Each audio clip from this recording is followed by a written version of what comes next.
আসসালামু আলাইকুম প্রিয় শিক্ষার্থীবৃন্দ। আজ আমি তোমাদের গতি অধ্যায়ের মোট 40 সংক্ষিপ্ত প্রশ্ন আলোচনা করব। আর এই 40টি সংক্ষিপ্ত প্রশ্ন খুবই গুরুত্বপূর্ণ বোর্ড পরীক্ষায় কমন পড়ার মতো, এবং 40টি যদি তোমরা সংক্ষিপ্ত প্রশ্ন পড়ে যাও তাহলে তোমার ক নাম্বার জ্ঞানমূলক প্রশ্নে কমন পড়ার সম্ভাবনা খুবই থাকবে। তো চলো তাহলে আমরা শুরু করি। আমাদের প্রথম প্রশ্ন হচ্ছে, প্রসঙ্গ বিন্দু কাকে বলে? যে বিন্দুর সাপেক্ষে কোনো বস্তুর অবস্থান ও গতি অবস্থা নির্দেশ করা হয় সেই বিন্দুকে প্রসঙ্গ বিন্দু বলে।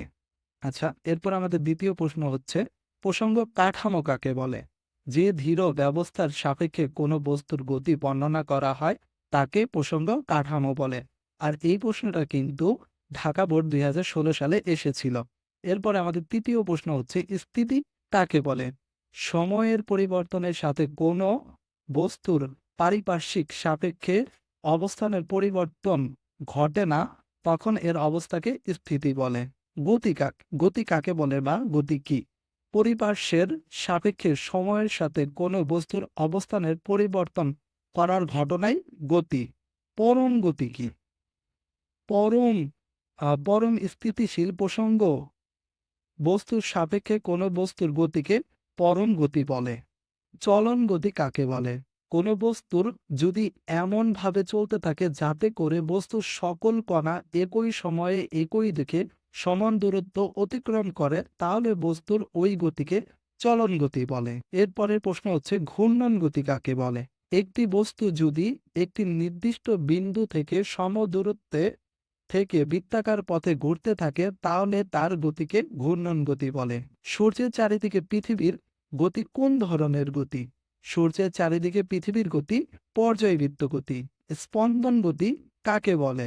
পর্যায়বৃত্ত গতি সম্পন্ন কোনো বস্তু যদি পর্যায়কালের অর্ধেক সময় কোনো নির্দিষ্ট দিকে এবং বাকি অর্ধেক সময় একই পথে তার বিপরীত দিকে চলে, তবে তার গতিকে স্পন্দন গতি বলে। পর্যায়বৃত্ত গতি কাকে বলে? কোনো গতিশীল বস্তু যদি এমন হয় যে এটি তার গতিপথের কোনো বিন্দুকে নির্দিষ্ট সময় পর পর একই দিক থেকে অতিক্রম করে, তবে সেই বস্তুর গতিকে পর্যায়বৃত্ত গতি বলে। দোলন গতি কি? পর্যায়বৃত্ত গতি সম্পন্ন কোনো বস্তু যদি পর্যায়কালের অর্ধেক সময় কোনো নির্দিষ্ট দিকে এবং বাকি অর্ধেক সময় একই পথে তার বিপরীত দিকে চলে, তবে ওই গতিকে দোলন গতি বলে। স্কেলার রাশি কাকে বলে? যে সকল ভৌত রাশিকে শুধু মান দ্বারা সম্পূর্ণরূপে প্রকাশ করা যায়, দিক নির্দেশনের প্রয়োজন হয় না, তাকে স্কেলার রাশি বলে। ভেক্টর রাশি কাকে বলে? যে সকল রাশিকে সম্পূর্ণরূপে প্রকাশ করার জন্য মান ও দিক উভয়ের প্রয়োজন হয় তাকে ভেক্টর রাশি বলে। সরণ কাকে বলে? নির্দিষ্ট দিকে কোনো বস্তু আদি অবস্থা ও শেষ অবস্থানের মধ্যবর্তী সরলরৈখিক দূরত্বকে সরণ বলে। দ্রুতি কাকে বলে?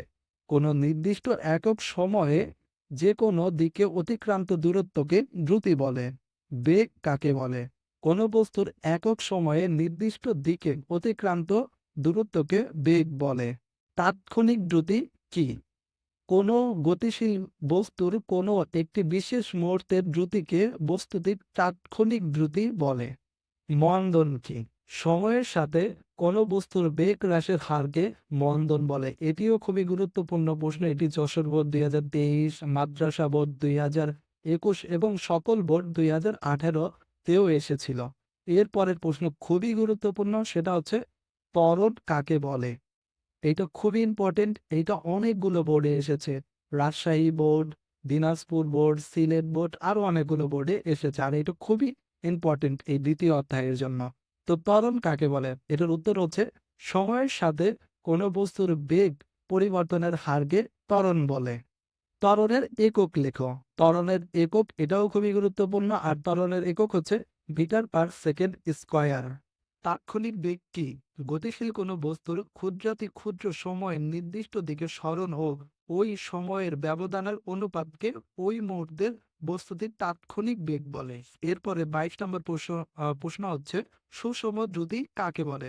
সময়ের সাথে যে কোনো দিকে বস্তুর অবস্থান পরিবর্তনের হার ধ্রুব থাকলে একে সুষম দ্রুতি বলে। অসম বেগে চলন্ত বস্তুর বেগ কিসের উপর নির্ভর করে?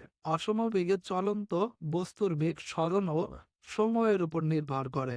সুষম বেগ কাকে বলে? যদি গতিশীল কোনো বস্তুর বেগের মান ও দিক সময়ের সাথে অপরিবর্তিত থাকে তাহলে সেই বস্তুর বেগকে সুষম বেগ বলে। এর পরের প্রশ্ন হচ্ছে তাৎক্ষণিক ত্বরণ কাকে বলে?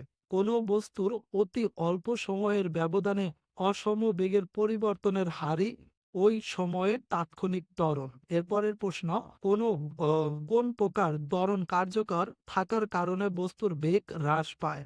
এর উত্তর হচ্ছে ঋণাত্মক ত্বরণ তথা মন্দন। এরপরের প্রশ্ন হচ্ছে আমাদের সুষম ত্বরণ কাকে বলে? কোনো বস্তুর বেগ যদি নির্দিষ্ট দিকে সব সময় একই হারে বাড়তে থাকে তাহলে সেই বস্তুর ত্বরণকে সুষম ত্বরণ বলে। সমমন্দন বা সুষম মন্দন কি? কোনো বস্তুর বেগ যদি নির্দিষ্ট দিকে সব সময় একই হারে কমতে থাকে তাহলে সেই মন্দনই হবে সমমন্দন বা সুষম মন্দন। সুষম ত্বরণের একটি প্রাকৃতিক উদাহরণ দাও। অভিকর্ষের প্রভাবে মুক্তভাবে পড়ন্ত বস্তুর ত্বরণ।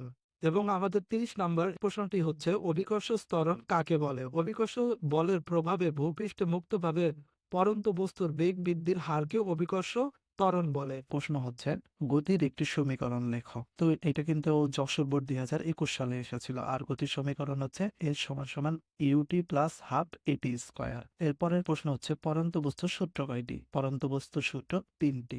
পরন্ত বস্তুর তৃতীয় সূত্রটি লেখো। পরন্ত বস্তুর তৃতীয় সূত্রটি হলো স্থির অবস্থা থেকে বিনা বাধায় পরন্ত বস্তু নির্দিষ্ট সময়ে যে দূরত্ব অতিক্রম করে তা ওই সময়ের বর্গের সমানুপাতিক, অর্থাৎ এইচ সমানুপাতিক টি স্কয়ার। পরন্ত বস্তুর দ্বিতীয় সূত্রটি লিখো।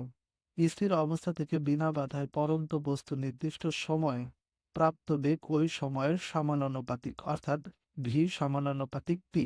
পরন্ত বস্তুর প্রথম সূত্রটি লিখো। স্থির অবস্থায় ও একই উচ্চতা থেকে বিনা বাধায় পরন্ত সকল বস্তু সমান সময়ের সমান পথ অতিক্রম করে। খাড়াভাবে নিক্ষিপ্ত বস্তুর সর্বোচ্চ উচ্চতায় বেগ কত? এর উত্তর হচ্ছে খাড়াভাবে নিক্ষিপ্ত বস্তুর সর্বোচ্চ উচ্চতায় বেগ হচ্ছে 0। আমাদের এর পরের প্রশ্ন হচ্ছে বেগের মাত্রা লেখো। বেগের মাত্রা হচ্ছে এল পার টি। এখন আমাদের এর পরবর্তী প্রশ্ন হচ্ছে ত্বরণের মাত্রার সমীকরণ লেখো। ত্বরণের মাত্রা সমান সমান হচ্ছে এল পার টি স্কয়ার। গতির সমবেগের সূত্রটি লেখো। গতির সমবেগের সূত্রটি হচ্ছে এর সমান সমান ভিটি। ভেক্টর রাশির দুইটা উদাহরণ দাও।